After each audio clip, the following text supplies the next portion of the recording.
ఏ మూలకెళ్ళినా political ప్రాసెస్లో మిమ్మల్ని ఎందుకు నేను ఇక్కడ ఇంత అప్పీల్ చేస్తున్నానంటే, మీరందరూ కాందీసుకులు కాదు. అంటే మీరు దేశం లేక ఒక రోహింగ్యా లాంటి దేశం లేని వాళ్ళు కాదు. మీకు దేశం ఉంది, భారతదేశం అని మీ దేశం ఉంది. మీకు మిమ్మల్ని కడుపులో పెట్టుకునే భారతదేశం ఉంది మీకు. బట్ దాన్ని దాటి ఎందుకు వచ్చారు అమెరికా? దేనికి రావాల్సి వచ్చిందంటే, అక్కడ సాధించలేక, అక్కడ ఇల్లు కట్టుకోలేక, ఏదైనా ఉద్యోగాలు చేసుకోలేక, అంటే కూడా ఇంకా ఏదో సాధించాలి, ఏదో తపన, బెటర్ లివింగ్ కండిషన్స్, అచీవ్మెంట్.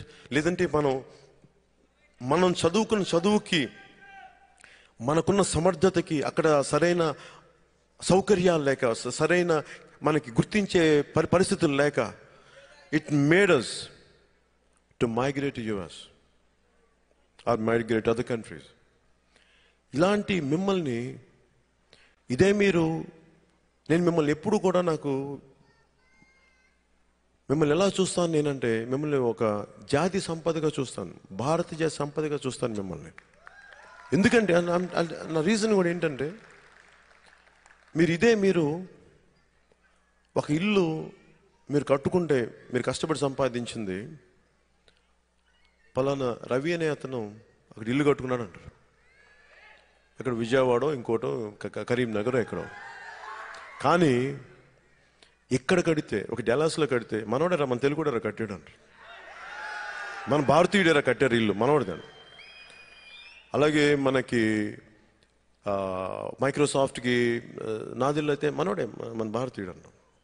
అతను మనకి డబ్బులు ఇవ్వకపోవచ్చు, అతని సంపదలో, అతని CEO జాబ్లో వచ్చే డబ్బులు మనకేం రాకపోవచ్చు. But we take pride in his success. అలాగే మేమందరం back in India, we take pride in your journey.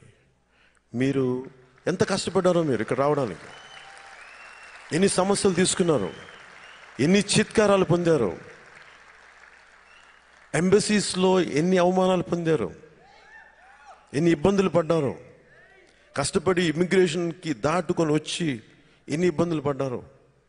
అన్ని ఇబ్బందులు పడి ఒక కుటుంబాన్ని పోషించుకొని, ఉద్యోగం సంపాదించి, ఇంటికి తిరిగి డబ్బులు పంపించడం, ఇది మీ అచీవ్మెంట్. అది మేము మిమ్మల్ని కాపాడుకుపోతే ఎట్లా? మీకు మేము గౌరవం ఇవ్వకపోతే ఎట్లా?